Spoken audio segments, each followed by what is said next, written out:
Alright guys, so today I will be doing something of the kind of videos I post, and I will tell you some things you should never do in Asphalt 9 Legends, things that I have obviously done in the past, some of them several times, but that at the end of the day serve as a great example of what should you guys never do in this game. It makes perfect sense to me that this video in particular will be helpful for those who are starting on the game, but you know, I have done myself these things after playing this game for like 5 years, so that proves that it's never too late to be aware of them. So with no further delay, let's get into it.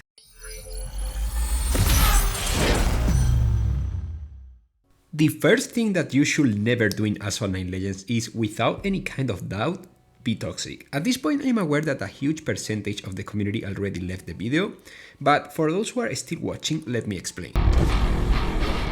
Do I need to explain?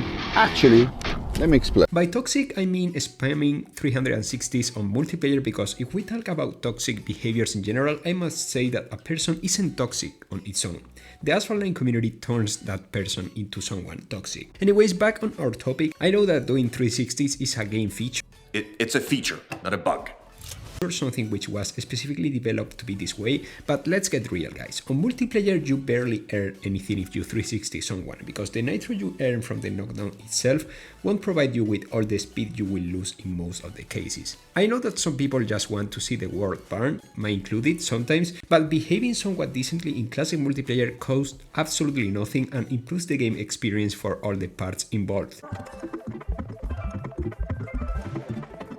However, if we talk about jungle multiplayer, I gotta say that it's a must to knock down as many players as you can, either from shockwave, 360s, whatever. In jungle multiplayer there are basically no rules, which doesn't mean that we must just be toxic helicopter towards everyone outside of, jungle multiplayer. The next thing you all guys should never do is to spend tokens randomly, and many of you guys might say, "Hey, but you spend your tokens on a ton of stupid things." And to all of those who accuse me of doing so, I must say, I did it for you guys, so my sins could translate to lessons for all of those willing to watch me. And also because I have bought so many tokens that I basically have lost any perception of value the tokens could have to me. The problem is that there are so many dumb ways of wasting your tokens, so I will tell you them so you can avoid wasting your valuable tokens on them. The most useless way you can waste your tokens is, without any kind of doubt, on epic parts packs. Those packs are not permanent and may look tempting in case you are close to maxing out a card, but don't let them fool you. Sometimes you will have to waste thousands of tokens just to get the epic import parts you were looking for, and trust me, I know what I'm talking about. I spent 60,000 tokens just to get 8 epics I needed from these packs, and in case you are new to the game, it could take to you easily 6 months to reach that amount of tokens I spent, so yeah, don't spend your tokens on these packs.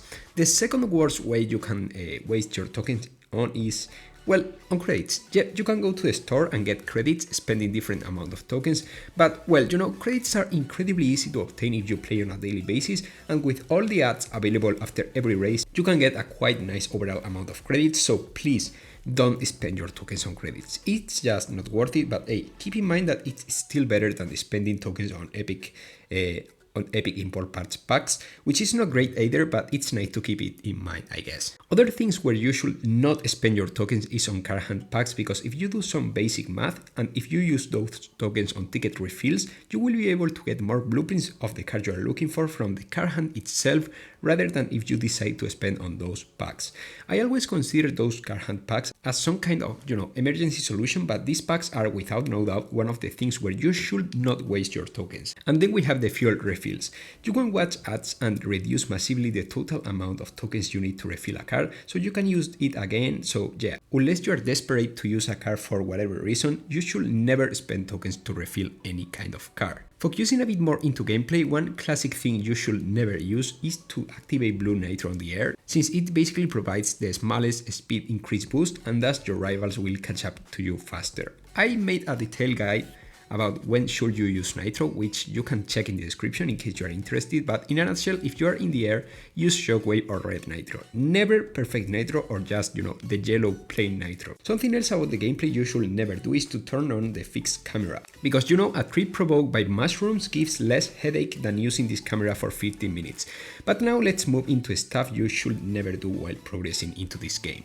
The first golden rule is fairly easy. Don't try to have every card you own fully upgraded. It's way better to just focus on a few cards which will be like the skeleton of your garage, and that will help you to succeed on multiplayer events and even Clash, and that way you will be able to save up every extra token and credit you earn, so you can keep looking for useful cards instead of trying to upgrade every single card you own, because at some point you will run out of resources, and sure, you may have some cards maxed out in the short term, but in the long run you will struggle to improve your garage. In case you have no idea of which cards you should go for, I made a detailed guide explaining which are the best cards for beginners and intermediate players, so you can check it out on this video description as well.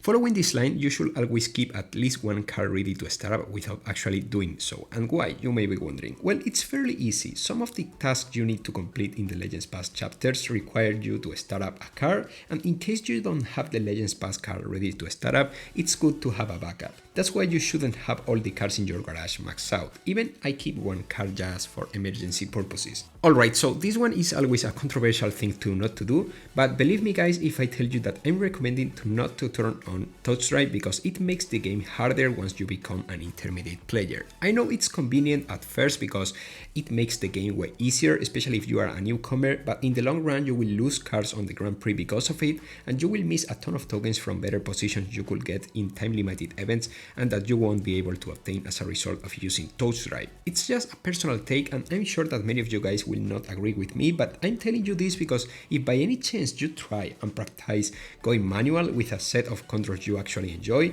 I'm sure that you will end up enjoying this game way more, as well as you will be able to obtain way more rewards from it. And you know, that will be basically it guys. It's obvious to say that I'm the first one who have done all the things I have mentioned, and just because I experienced how badly those things can affect your long-term progression on this game is why I decided to make this video, which I hope helps some people who are beginning and some other who may not be beginners but that committed similar errors. If I missed something, please make sure to share it in the comments, drop your like and subscribe to not to miss absolutely anything about Asphalt 9 Legends, and I will see you really soon as usual with much more Asphalt content. Goodbye guys.